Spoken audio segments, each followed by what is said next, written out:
Greetings everyone. Welcome to the lecture on the formation of economy of independent India. Presently, we are discussing the important developments related to Indian economy from 1947 onwards.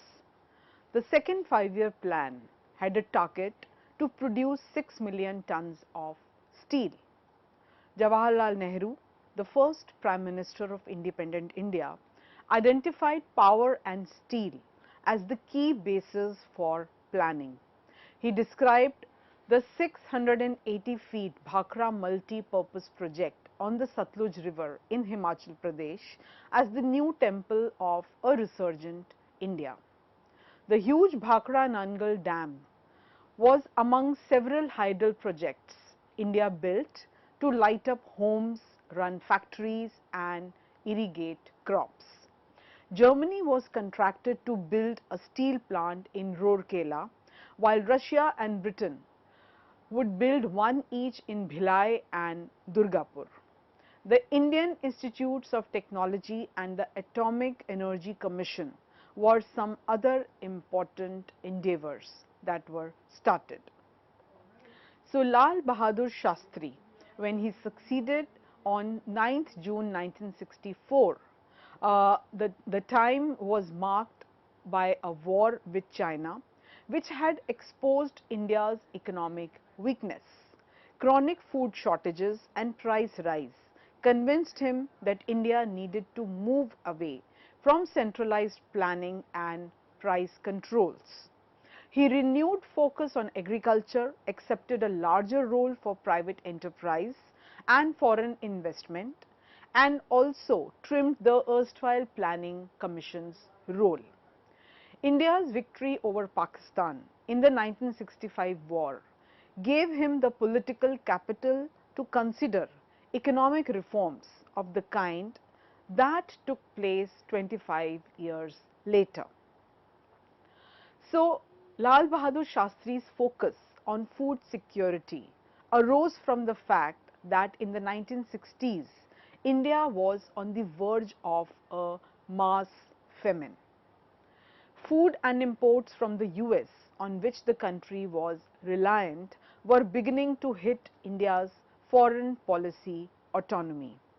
That was the time when M.S. Swaminathan, along with Norman Borlaug and some other scientists, stepped in with high yield variety seeds of wheat, setting off what came to be known as the Green Revolution.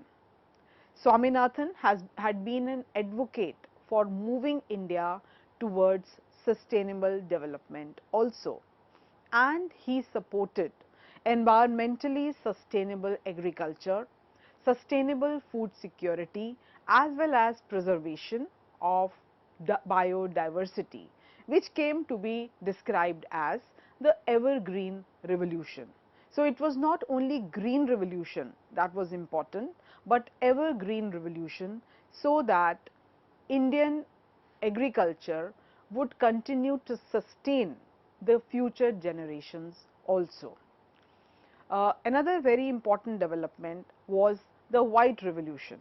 Following the success of the green revolution, Lal Bahadur Shastri also turned his attention to the dairy sector, particularly the cooperative movement.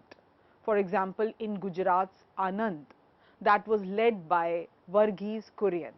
He helped Kaira District Cooperative Milk Producers Union expand its work, bringing about white revolution, and the government's Operation Flood led to a rapid increase in milk production in the coming years. So, self-sufficiency in the dairy sector was achieved through the cooperative movement, which had spread to more than 12 million dairy farmers across the country. And decades later, Amul, the brand started by the cooperative farmers in Anand, remains a market leader till date.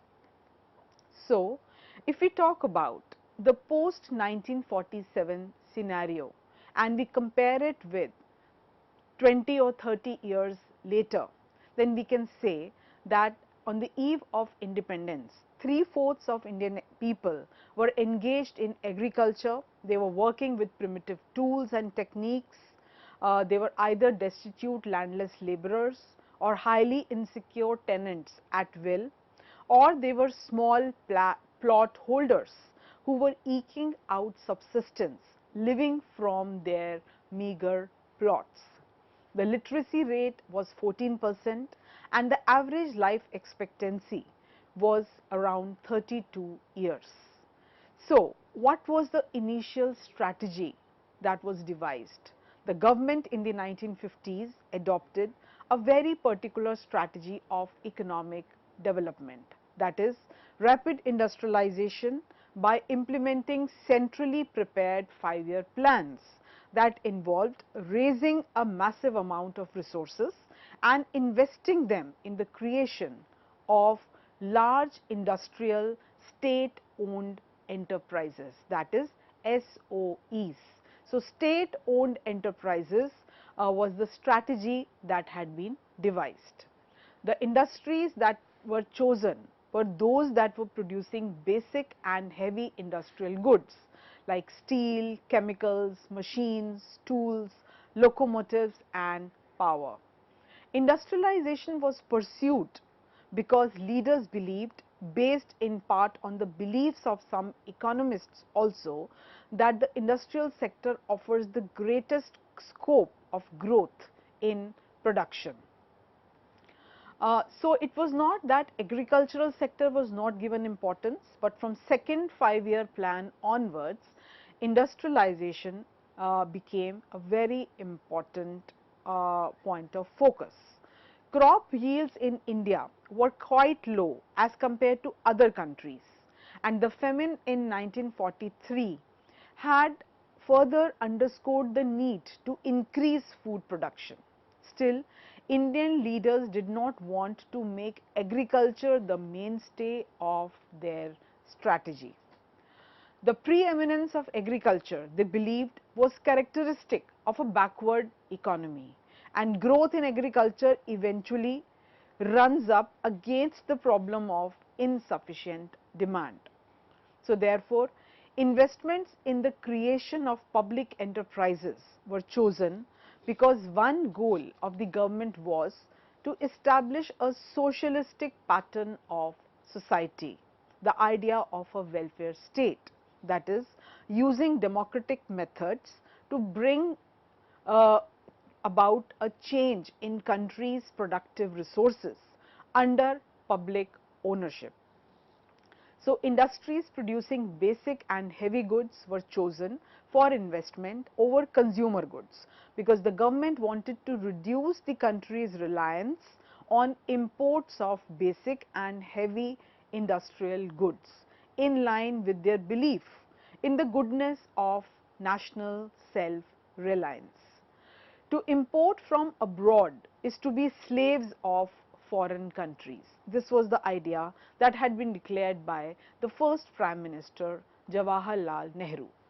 So, the production of consumer goods like clothing, furniture, personal care products and similar goods was left to small privately run cottage industry firms that had the added advantage of being labor intensive, and therefore also they were a potential generator of mass employment, and this would also help in dealing with the crisis of unemployment after independence.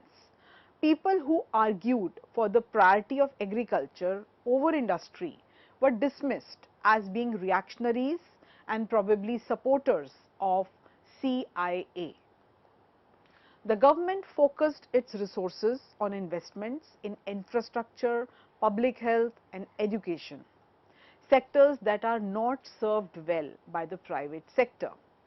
So, leaders rejected the strategy that involved a prominent role for the private sector out of a commitment to establish the socialistic pattern of society, which they believed was morally superior. The system required all private firms beyond a certain small size to obtain a license whenever they wanted to expand capacity, produce new products, change their input mix, import inputs, or relocate plants or open some new plants. Now, this system put the activities of the private sector under significant government control. So, the students of political economy who were not socialists nicknamed this system as the license Raj, comparing this economic format of control to the political control of the imperialist British Raj. Their strategy of increasing agricultural production was based on plans to reform agrarian institutions. According to the thinking of the planners, the poor performance of Indian agriculture was due to the fact that tillers did not own the land they worked. So, they had little incentive to make land improvements that would increase long-term productivity. The government planned to implement legislation to redistribute land from large landlords to actual tillers and improve the terms under which tenant cultivators leased land from the landowners. The government also planned to organize small farmers into cooperative societies so that their resources could be pooled in order to buy modern tools and implements. In addition to increasing agricultural production, such reforms were also expected to alleviate the poverty of the huge class of peasants. Then there was also a time when annual plans were considered as the need of the hour instead of the 5-year plans. So, India suspended 5-year plans briefly, drawing up annual plans between 1966 and 1969. This was done as the country was not in a position to commit resources over a longer time period. The war with China, the below par growth outcomes of the third plan, and the diversion of capital to finance the war with Pakistan had left the economy of country severely weakened. The vital monsoon rains had once again failed during 1966-67, worsening further food shortages and causing a sharp spike in inflation. So, the constant need to import food grains or seek foreign aid also posed a serious challenge to India's political economy. Now, another important development that took place in 1960s was the state's takeover of banks, and this 1960s proved to be a decade of multiple economic and political challenges for India. Two wars had caused massive hardships. The death of Nehru and Lal Bahadur Shastri in quick succession had caused political instability and had also triggered a struggle for power within the Congress. So, Indira Gandhi's rupee devaluation had led to a general price rise. Congress returned to power with a majority after the 1967 general elections, and the party lost power in 7 states. In response, Indira Gandhi nationalized 14 private banks on 20th July 1969. The main aim of the move was to accelerate bank lending to agriculture at a time when big businesses cornered large chunks of credit flow. So, Indira Gandhi's move aimed at aligning the banking sector with the goals of socialism, and this also was a way to become popular among the masses. So, bank nationalization helped boost farm credit and lending to other priority sectors.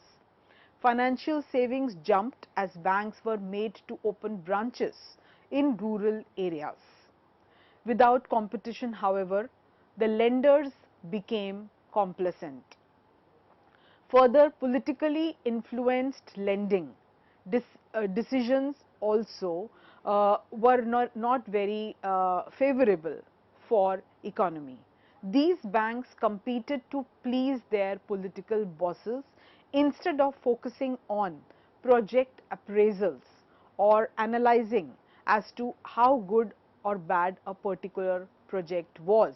Was it worthy of investment? So, on 6 June 1966, the state took a step of devaluing the Indian rupee by a sharp 57%. So, the rupee fell to 7.50 per US dollar from 4.76.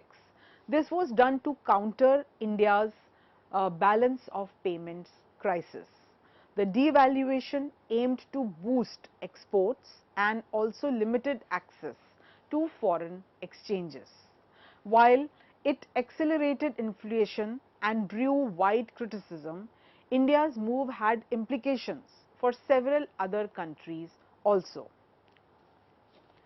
The newly created public enterprises and though they were marked by several delays after independence, it emerged that steel, chemicals and other products were generally associated with developed countries. So, if we look at the late 1950s, then there were several problems that were resulting from the planners' chosen strategy of economic development that had their influence in 1960s and 1970s. Many SOEs were run on political rather than economic considerations. So, they produced losses that drained government resources rather than boosting. So, SOEs could also not be counted on to generate mass employment due to their capital and skill rather than labor intensive character. The industrial licensing system that had been designed to ensure that the private sector operated according to the 5-year plans became a source of inefficiency and corruption from second 5-year plan onwards. The micromanagement of the private sector called for much more knowledge and technical ability than government bureaucrats possessed. The system descended into a mechanism for rewarding political supporters of the rulers, which undermined the confidence of the people in the integrity of government institutions. The most unfortunate legacy of prioritizing industry at the expense of other alternatives for investment was that scarce public resources were diverted away from health and education. So, these were the two sectors that continue to remain in the background and did not get adequate attention of the government. 70 years after independence, India had still to catch up on these fronts. One half of its children were malnourished, one half of women were illiterate, and 2/3 of its people lacked basic sanitation. As a result, a large fraction of Indians today are unable to directly take advantage of the opportunities that had been opened up by the country's recent tilt towards a market economy and globalization.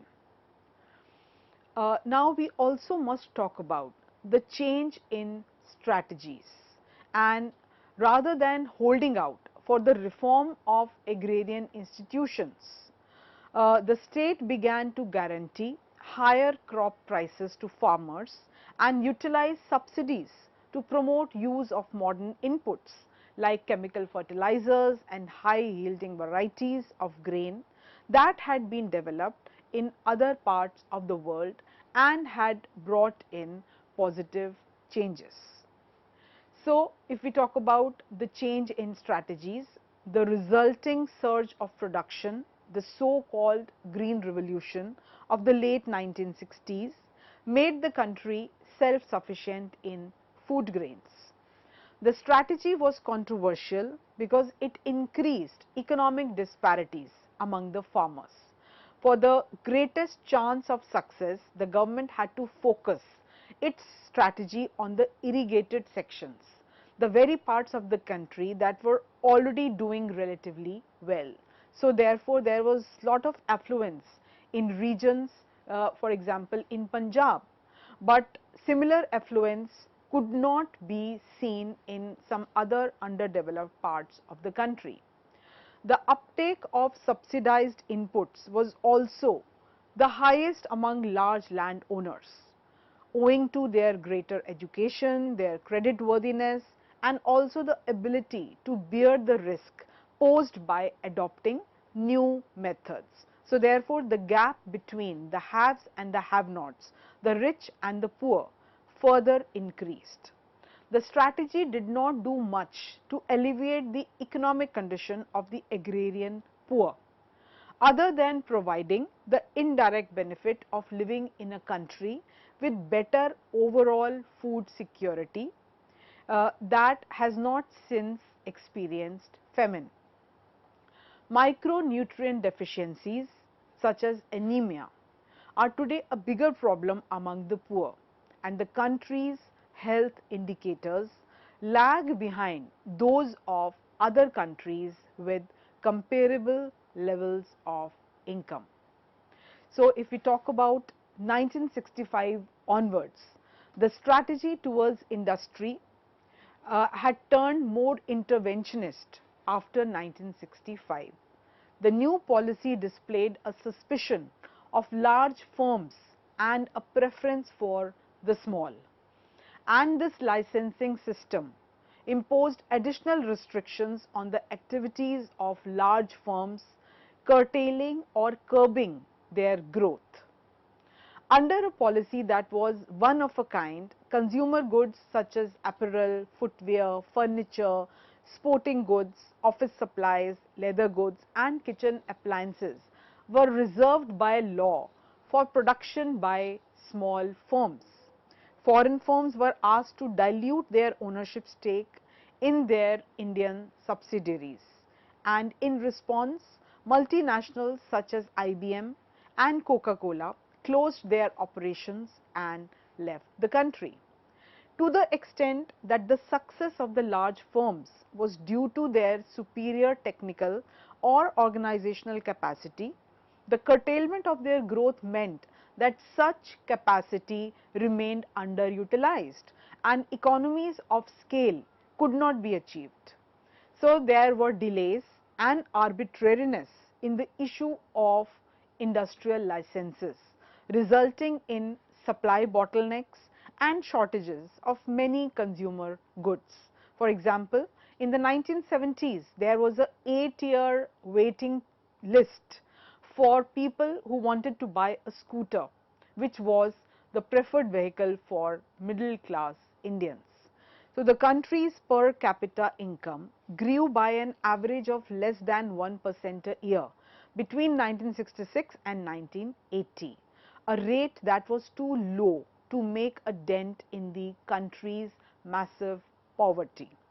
35 years after independence, India's leadership had yet to achieve to any significant degree its pledge of lifting the living standards. Also, several years of rhetoric about creating rapid development and heightened people's expectation for their quality of living had left much to attain. There was economic stagnation combined with high inflation caused by the government's printing of massive amounts of money, which bred political unrest and popular agitation, to which Indira Gandhi responded by declaring a national emergency in 1975. Prime Minister attempted to restrict interventions that included rapid land redistribution and forced sterilization as a part of population control. The programs were poorly administered, contributed to incidents of human rights violations, failed to improve the economic situation, and caused a number of unintended consequences. For example, the government's attempts to liquidate debts of poor farmers led to virtual drying up of informal sources of credit. The chaos generated by the haphazard and poorly administered interventions generated a popular backlash and tainted in many minds the whole interventionist approach to economic development. Thank you.